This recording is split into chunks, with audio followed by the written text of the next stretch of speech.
Welcome to the SVG TV news for today, Thursday, October 20th. I am Khalil Kato with the details. $100 million has been spent in preparation work for the construction of the modern port facility in capital Kingstown. The $600 million EC dollar port modernization project is being funded by the Caribbean Development Bank, the British government, and the Export-Import Bank of Taiwan. Giving an update on the project on radio yesterday, Minister of Finance Camilo Gonzalez provided a breakdown on what the $100 million has been spent on.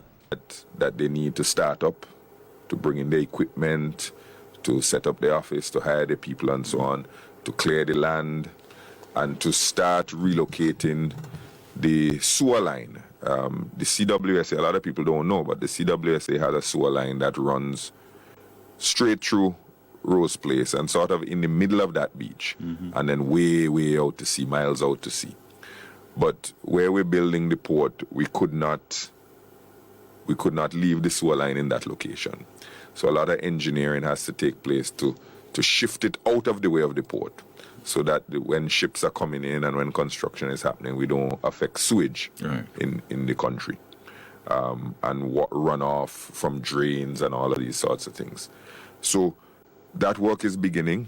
Minister Gonzalez said they are ahead of schedule with the multi-million-dollar project, which is expected to be completed by the end of 2025. We are in a good place with the port, because when we began the year, we thought we wouldn't start construction on the port until this last quarter, sometime around September, October, we thought we would begin. But because the Prime Minister did a good job organizing the money, because the local team we had here did a good job planning to get things in place, we actually managed to sign the contract with the contractor not in September, but in May. So we were many months earlier than we planned to be. And that is why we're spending more money this year than we planned to spend. Not that things cost more. It's just that we thought some of the things they're getting to now, we didn't think they would get to them until next year. The finance minister also noted that so far, over 50 persons have been employed and that the main construction work is expected to begin early next year. Just doing the technical work, the special diving to bring in test the piles and do their final tweaks and so on the design. But the main heavy work begins next year. And that involves not only the sewer line, it involves realigning some of the roads down there, because you could imagine, Johnny, when the port is down there, all of those big trucks and containers are going to be driving out of Rhodes Place. And you know, where it is now, down by the Massey and the graves down there, where the port is down there now, you see these big trucks and their traffic jams and people can't get back and forth and so on. Coming out of the customs. Coming out of customs and everything. So we have to redo the roads down there, realign the traffic, the bridge that is there. All of that work has to be done to make sure that trucks can come in and out of the port smoothly and join the traffic going either windward or leeward smoothly. So that road work will begin, and there's a lot of land reclamation that begins next year. Minister Gonzalez said the residents of Rose Place who had to relocate have benefited significantly from the port project, especially with better living conditions. Relocated the homes, you know that homes were built up in Lomans. You know that the people who used to live down in the Rose Place area where the port is being built, all of them have had their living situation significantly upgraded. People were living in some very, very precarious situations, and now they have title to land, whereas before many of them were squatting or living in an informal settlement. They're living in wall houses, where many before were living in homes that were vulnerable to the weather and so on. So their living situation has been upgraded. We have compensated all the vendors who used to ply their trade either there or on the waterfront behind Correa's there. We've compensated them. The fisher folk who used to pull up their boats in the area where the port is going to be built, We've compensated them and we've provided them land to relocate and essentially to create a new fishing village in Lomond. Persons who don't have the entry qualifications for the RSVG police force but are good drivers may be hired and trained as auxiliary officers to drive police transports. This is according to Prime Minister Dr. Ralph Gonsalves, who told Parliament on Monday that he has already started the discussions on the matter with the Commissioner of Police.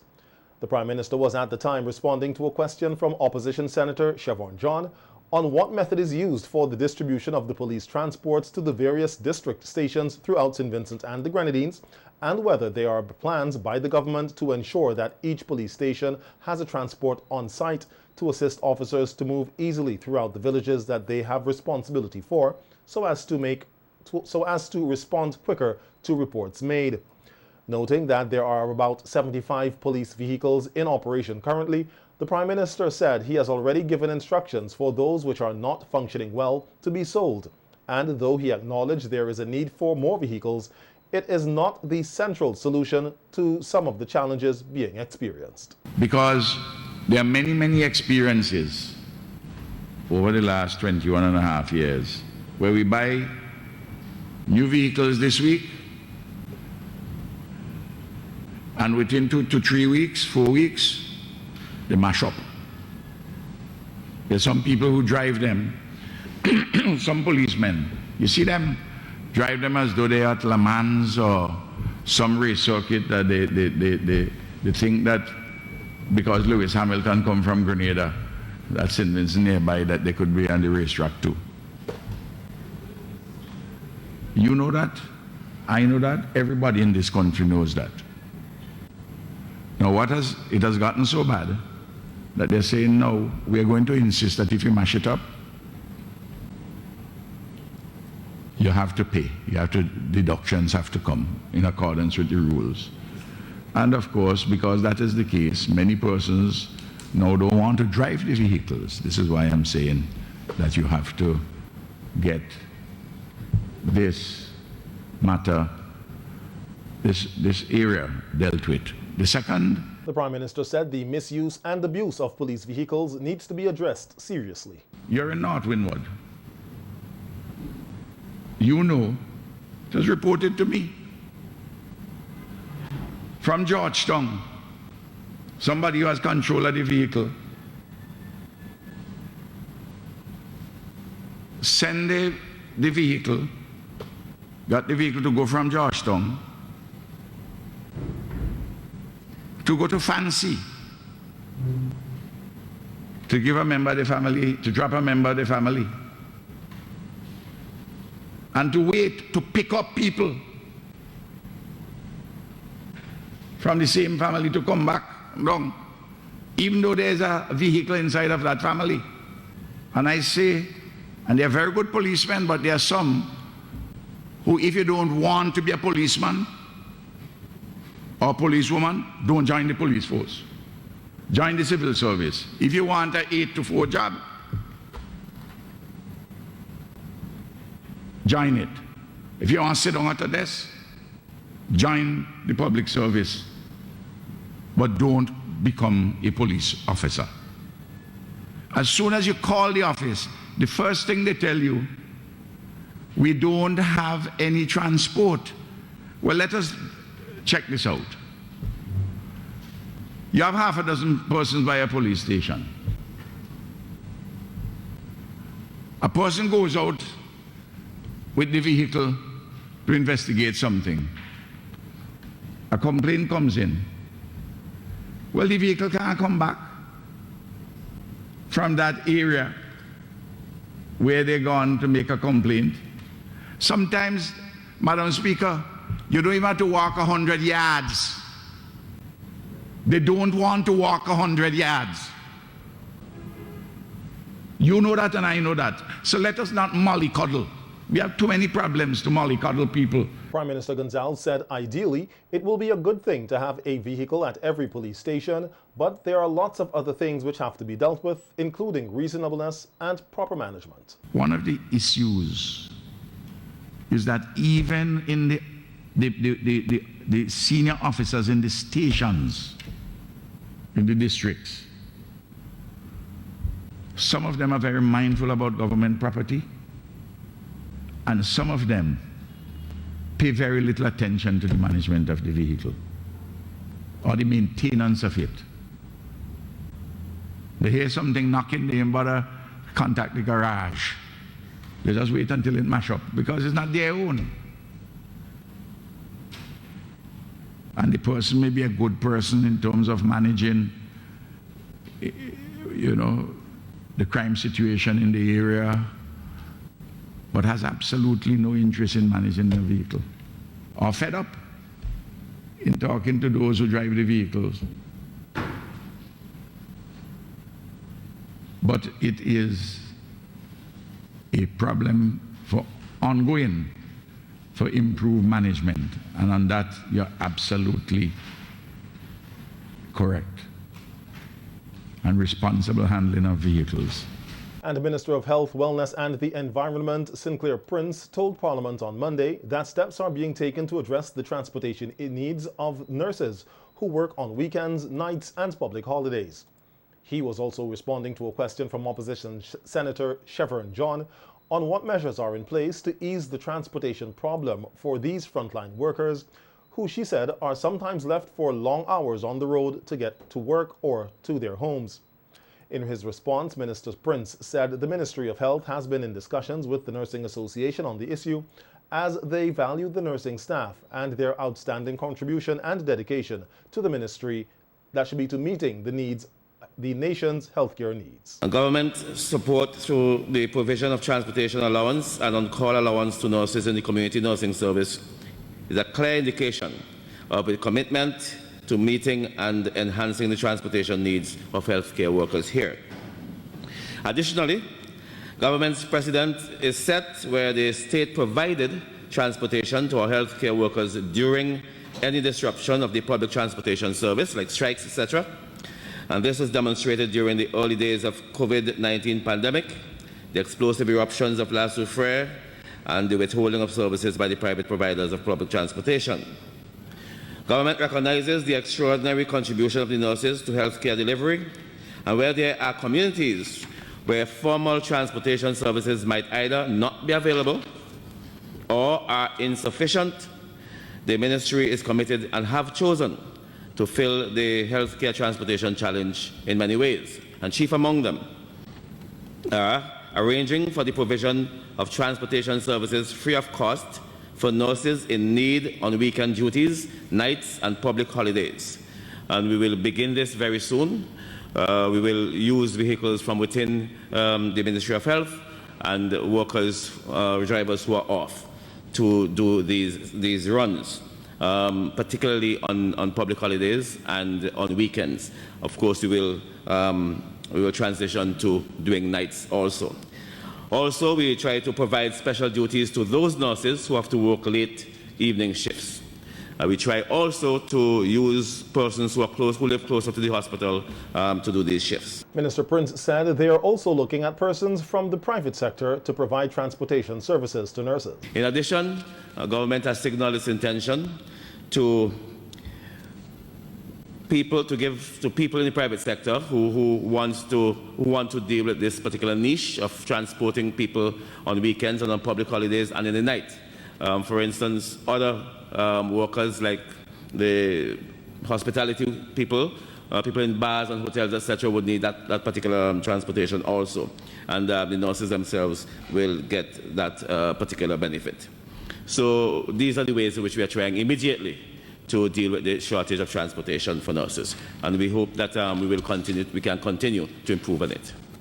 I'm obliged. Thank you very much, Minister. You said that during the COVID time that transportation was provided for these. So what is it that prevented the continuity of this service? Well, that was a different kind of transportation, of course. It was for a specific period, a specific reason. All right, and we had funding for that. We didn't continue it in that way. We couldn't, as a matter of fact, because you had to transport nurses from all about. But this time, we're going to use transportation, as I said, from within the Ministry of Health, who would go windward, leeward, depending on the shifts. and transport people to the hospital. This week, Minister of Agriculture Saboto Caesar handed over a hand tractor valued at $4,500 to the agricultural program at the Bishop's College, Kingstown. The minister encouraged the students to eat locally produced food to help reduce the food import bill. Tomorrow, 40 hand tractors will be handed over to farmers, produce corporations and farm workers. The Adelphi Secondary School, North Union Secondary, and the Liberty Lodge Boys Training Center will also receive hand tractors from the first phase of the agriculture mechanization program. The technical college has already received support. According to Minister Caesar, during the second phase of the program, all secondary schools with an agricultural program will receive a hand tractor. The minister said that it is critical to provide the next generation of farmers with the technology to boost agricultural production in St. Vincent and the Grenadines. A World Pediatric Project WPP urology team from St. Louis, Missouri in the USA successfully completed a clinic in St. Vincent and the Grenadines on Sunday, October 16th. A release from the WPP says after evaluating 31 youngsters in the clinic, 15 surgeries were scheduled for this week.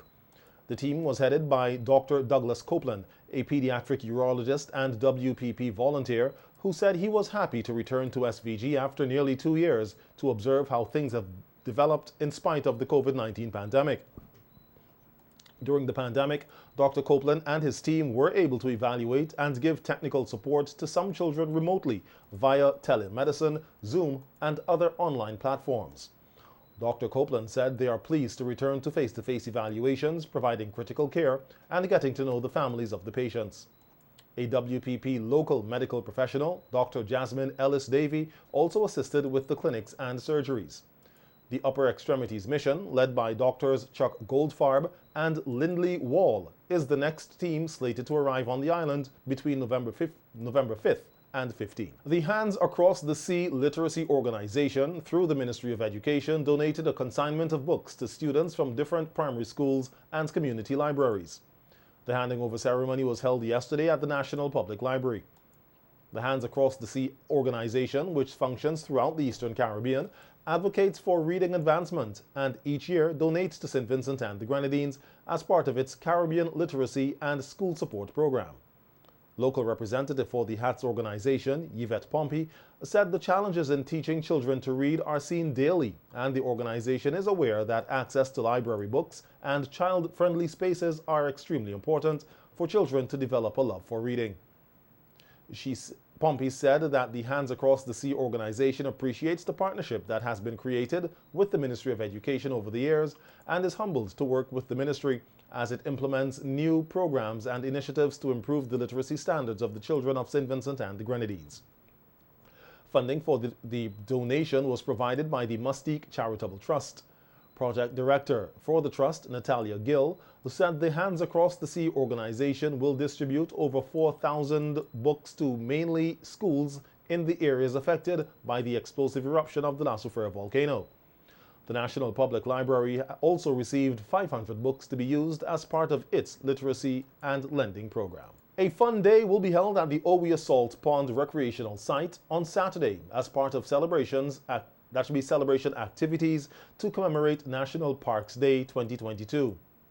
The fun day will be hosted by the Owia Heritage Organization in collaboration with the National Parks, Rivers and Beaches Authority.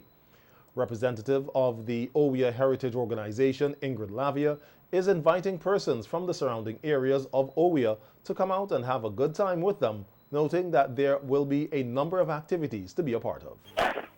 Face painting, we have punch board, we'll be doing a lot of games, tug of war, and ring games. That's part of our culture, and it is something that is dying out. So we want to bring back some of that so that the younger people and the children can see what it was really like back in the days. And we also have various competitions where prizes will be awarded. So they have the various competitions like eating competition. We have jump rope, or this is skipping rope. There will be a folk song competition, and we also have as part of the activity we have a challenge. challenge yourself to walk down the stairs or run down the stairs and back up. You the first person can do that, get back up on the site. And we also have a run the village race. To get persons to take part in going around the village from the salt pan and back to the salt pan site. Lavia says there will also be a session to commemorate the country's 43rd anniversary of independence, and she's encouraging persons to wear their independence colors to the funding. So that is an independence also. We are in independence. So we want to have given a prize for the person in best independent outfit. Okay, because it's independent, and so we want to just bring in a little bit of that.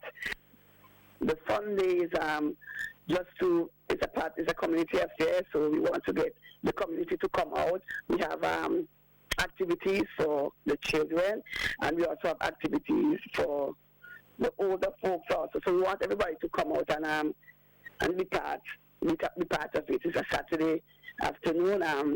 In the community, there is nothing much happening around that time, so we want to encourage persons just to come out, be a part of it. There are lots of prizes to be won, and we're looking forward for a great time. So we want to just encourage persons to be there. On the eating side, we have local food and local drinks. Our favorite thing is we have our madungo and saltfish, or madungo with kongs or blackfish. We have our potato pudding, our bukuna, caramel soup. We have our local juice, different local juices will be on sale.